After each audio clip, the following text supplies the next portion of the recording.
अस्सलामुअलैकुम, क्या हाल है आप सबका? उम्मीद है कि आप सब बिल्कुल खैरियत से होंगे। तो कैसी जा रही हैं आप सबकी सर्दियाँ? कहीं ऐसा तो नहीं है कि स्किन का कलर डल हो गया है और आपने इस सब का ब्लेम विंटर्स पे डाल दिया है? और अगर ऐसा है भी तो फ़िक्र करने की कोई बात नहीं है क्योंकि मैं आपके लिए लेकर आई हूँ जनवरी का इंस्टेंट ग्लो अप चैलेंज। आपकी स्किन के किसी भी तरह के इश्यूज़ हैं, चाहे वो डार्क स्पॉट्स हैं, पिगमेंटेशन है या फिर स्किन का कलर डल है, तो 7 डेज़ इस चैलेंज को आपने कंप्लीट करना है और आपके तमाम इश्यूज़ रिज़ॉल्व हो जाने वाले हैं। So without any further delay, let's dig into the video and let's get started.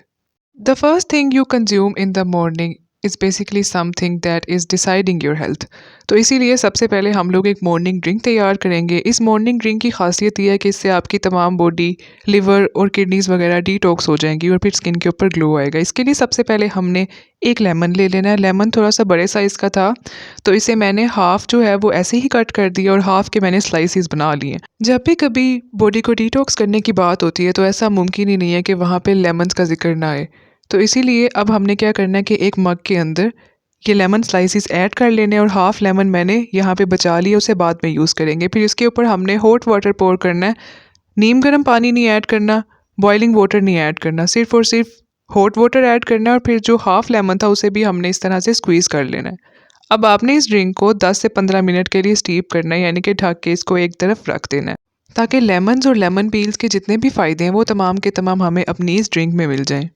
सबसे पहले तो रात भर की हमारी डिहाइड्रेटेड बॉडी को एक बहुत ही बेहतरीन हाइड्रेशन मिलने वाली है और साथ ही साथ हाइड्रेशन भी ऐसी कि जिसमें बहुत ज़्यादा एंटीऑक्सीडेंट्स हैं, साथ ही साथ विटामिन सी की बहुत बड़ी मिकदार इसमें पाई जाती है, जो कि अल्टीमेटली हमारी स्किन की हेल्थ को बहुत ज़्यादा इंप्रूव करने में हमारी हेल्प करते हैं।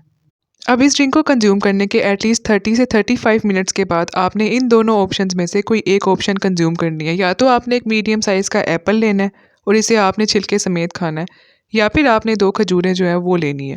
अब ऐसा क्यों करना है? क्योंकि एक तो देखें, विटामिन सी का पहले ही हमारी बॉडी में बहुत अच्छा डोज़ जा चुका है, तो अगर हम लोग कोई भी आयरन रिच चीज़ लेते हैं तो उसकी एब्ज़ॉर्प्शन बहुत ज़्यादा हो जाती है, बायो अवेलेबिलिटी ज़्यादा हो जाती है और इस वजह से फिर कोलेजन सिंथेसिस ज़्यादा हो जाता है। तो इस तरीके से हम लोग अपनी कोलेजन सिंथेसिस को इंक्रीज़ कर सकते हैं और फिर हमें सप्लीमेंट्स की ज़रूरत नहीं रहने वाली। So now move towards the next step. इसमें हम लोग एक मास्क तैयार करने वाले हैं। इसके लिए एक एम्प्टी बाउल के अंदर आपने 1 टेबलस्पून भर के ले लेना है मैदे का, यानी कि रिफाइंड फ्लावर का। फिर 1 टेबलस्पून हमने भर के ऐड करना है बेसन का, यानी कि ग्राम फ्लावर का। और फिर उसके बाद अगला इंग्रेडिएंट आपने ऐड करना है 1 टेबलस्पून पोटैटो जूस। ये आपको इस वजह से रेड नज़र आ रहा है क्योंकि ये रेड पोटैटोज़ का है और छिलके समेत इसको ग्रेट किया गया है। अब हमने ये इसके अंदर ऐड कर लिया है। अब मोस्ट इम्पॉर्टेंट चीज़ जो कि आपने याद रखनी है कि जब हम पोटैटो जूस को किसी कंटेनर में रखते हैं ना, तो उसके बाद यहाँ पर नीचे थोड़ा सा इसका स्टार्च निकल आता है। ये स्टार्च थोड़ा सा लाइट कलर का होता है और ये वाइटनिंग और ब्लीचिंग एजेंट है। ये इसके बहुत ज़्यादा फ़ायदे हैं, तो आपने इसको ज़ाया नहीं होने देना। फिर आपने एलोवेरा जेल 1 टीस्पून इसके अंदर ऐड कर लेनी है। और फिर अब हमारा लास्ट इंग्रेडिएंट जो कि हमने ऐड करना है वो है, इसके अंदर हाफ़ टी स्पून हमने हनी का ऐड कर लेना है। इसके अलावा और किसी भी चीज़ को ऐड करने की ज़रूरत नहीं है। इसी से ही हमारा एक बिल्कुल क्रीमी कंसिस्टेंसी के अंदर मास्क तैयार होने वाला है। आपकी स्किन के किसी भी तरह के कोई भी इश्यूज़ हैं, चाहे वो डार्क स्पॉट्स हैं या फिर पिगमेंटेशन है या फिर एक्ने हुई थी और फिर एक्ने के निशान बाकी रह गए हैं, डार्क सर्कल्स हैं या फिर एक्ने स्कार्स हैं, पोर्स आपके बहुत ज़्यादा बड़े हुए हैं, तो ये तब भी आपको बहुत ज़्यादा हेल्प आउट करने वाला है। आप चाहें तो इसे 2 दफ़ा भी दिन में अप्लाई कर सकते हैं। यहाँ पर मैं आपको कुछ ऑप्शनल चीज़ें इसमें ऐड करने के लिए बताती हूँ कि अगर आपने इसको ब्लीचिंग एजेंट भी इसके अंदर ऐड करना है और लेमन से एलर्जी नहीं है तो लेमन के 5 ड्रॉप्स ऐड कर लें। साथ ही साथ जिनकी स्किन बहुत ज़्यादा ड्राई है वो आलमंड ऑयल या रोगन ज़ैतून के 5 ड्रॉप्स ऐड करेंगे। अब इसे यूज़ किस तरह करना है, हम उस मेथड की तरफ चले जाते हैं। सबसे पहले तो आपका फेस बिल्कुल क्लेंज़ होना चाहिए, चाहे वो कोई भी डीआईवाई फेस वॉश से कर लें या फिर आप जो भी रेगुलर फेस वॉश यूज़ करती हैं, आपने उससे अच्छी तरह से अपने फेस को क्लेंज़ कर लेना है। क्योंकि हम नहीं चाहते कि हम जो मास्क यूज़ कर रहे हैं उसका 50% एक्शन हमारे फेस को क्लेंज़ करने में जाए, बल्कि हम चाहते हैं कि इसकी तमाम तर जो प्रॉपर्टीज़ हैं और इसकी तमाम तर जो इफ़ेक्टिवनेस है वो हमारे स्किन के इश्यूज़ को टारगेट करे। बिल्कुल फेस मास्क की तरह अप्लाई नहीं करेंगे, बल्कि फेस पे अप्लाई करने के बाद हमने इसका फेशियल टेक्निक्स के साथ मसाज करना है। मसाज करने के बाद फिर आपने इसे 10 मिनट लगा रहने देना है। ये जब खुश्क हो जाएगा ना, तो ये बिल्कुल फ्लेकी नहीं हो जाएगा, बल्कि हमारी स्किन का ये एक पार्ट लगने लग जाएगा। फिर आपने इसे नॉर्मल किसी भी तरह से वार्म वाटर के साथ या फिर नॉर्मल टैप वाटर के साथ अच्छी तरह से सर्कुलर मोशन में रब करते हुए तो उतार लेना और फिर अपने ग्लो को कमेंट ज़रूर करना है आपने। विदाउट टोनर किसी भी तरह का कोई भी ग्लो अप चैलेंज कंप्लीट नहीं हो सकता, तो इसीलिए अब हम लोग एक ग्लो बूस्टिंग टोनर तैयार करने वाले हैं।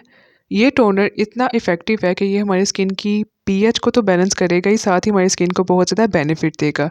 हमने एक सिंपल सा कोई भी बाउल ले लेना है और उसके अंदर हमने एक ग्रीन टी बैग ऐड कर लेना है। फिर उसके बाद हमने क्या करना है कि एक लेमन का जो येलो वाला पार्ट है ना लेमन पील्स का, वो 1 टीस्पून हमें चाहिए और वो हमने इसके अंदर ऐड कर लेना है। इसके बाद अब हमने क्या करना है कि जो भी हम लोग पानी पीते हैं ना, टैप वाटर नहीं, वो पानी जो हम लोग पीते हैं, उस पानी को हमने इसके अंदर ऐड करके फिर हमने टोनर बनाना है। टैप वाटर से बने हुए टोनर का कोई फ़ायदा नहीं होता। हमने इसके अंदर आप किसी भी तरह से बॉइलिंग वाटर ऐड करना चाहते हैं वो ऐड कर लें, या फिर हॉट वाटर आपने इसके अंदर ऐड कर लेना है। अब हमने क्या करना है कि अब हमने इन चीज़ों को अच्छी तरह से इसके अंदर सोक करके रख देना है। ग्रीन टी बैग क्योंकि मैंने यूज़ किया तो इसीलिए इसको थोड़ा-सा मुझे डिप करना पड़ेगा ताकि जो ग्रीन टी है वो यहाँ पे अपना इफ़ेक्ट इन्फ्यूज़ करना शुरू कर दे। जब आप देखें कि इनके इफ़ेक्ट्स इन्फ्यूज़ होना शुरू हो गए हैं तो फिर आपने कोई भी प्लेट इनके ऊपर रख देनी है और इसको असाइड कर देना है। 50 मिनट्स का आप इसे स्टे लाज़मी दीजिएगा। फिर उसके बाद स्ट्रेन करके किसी भी स्प्रे बोतल में आपने शिफ्ट कर लेना है। अब जो बाकी के इंग्रेडिएंट इसके अंदर ऐड करने हैं उसमें सबसे पहला इंग्रेडिएंट है ग्लिसरीन। हम जानते हैं कि ग्लिसरीन से अच्छा ह्यूमेक्टेंट कोई भी नहीं होता। तो सर्दियों में हमारी स्किन को टोनर्स बहुत ज़्यादा ड्राई आउट नहीं करेंगे अगर हम लोग उसके अंदर ग्लिसरीन ऐड कर लें तो। ग्लिसरीन का हमने इसके अंदर 1 टेबलस्पून ऐड करना है। फिर उसके बाद जो नेक्स्ट इंग्रेडिएंट हमें चाहिए वो हमें चाहिए एलोवेरा जेल। एलोवेरा जेल हमने इसके अंदर एटलीस्ट 1 टेबलस्पून ही ऐड करनी है, लेकिन वो इस तरह से ऐड करना ज़्यादा आसान रहता है। तो मैंने अंदाज़े से इसके अंदर 1 टेबलस्पून ऐड कर लिया। आप अगर चाहें तो आप इसे मेजर करके भी ऐड कर सकते हैं। ग्लिसरीन और एलोवेरा जेल ये दोनों ऐसे इंग्रेडिएंट्स हैं कि जब भी कभी ये किसी भी प्रोडक्ट के अंदर ऐड हो जाते हैं तो फिर वो प्रोडक्ट हमारी स्किन को मॉइस्चराइज़ भी करती है और साथ ही साथ हमारी स्किन को ग्लोइंग भी बनाती है। कभी भी बहुत ज़्यादा रफ और ड्राई स्किन ग्लोइंग नहीं हो पाती, तो इसीलिए इन दोनों इंग्रेडिएंट की इस टोनर के अंदर मौजूदगी आपकी स्किन को बहुत ज़्यादा सप्पल भी करने वाली है और आपकी स्किन को बहुत ज़्यादा ग्लो भी प्रोवाइड होगा। अब क्योंकि हमने इसके अंदर ग्रीन टी और लेमन पी पाउडर ऐड किया है तो इसके अंदर आपको विटामिन सी का डोज भी मिलने वाला है और उसके साथ ही ग्रीन टी की एंटी इन्फ्लेमेटरी प्रॉपर्टीज़ और एंटीऑक्सीडेंट रिच प्रॉपर्टीज़ भी मिलने वाली हैं।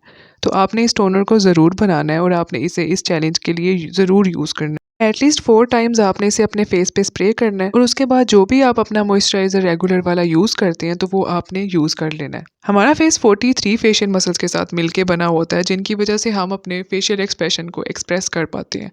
तो इन्हें टोन अप किए बगैर हम कैसे कंसीडर कर सकते हैं कि हमारे फेस पे ग्लो आ सकता है।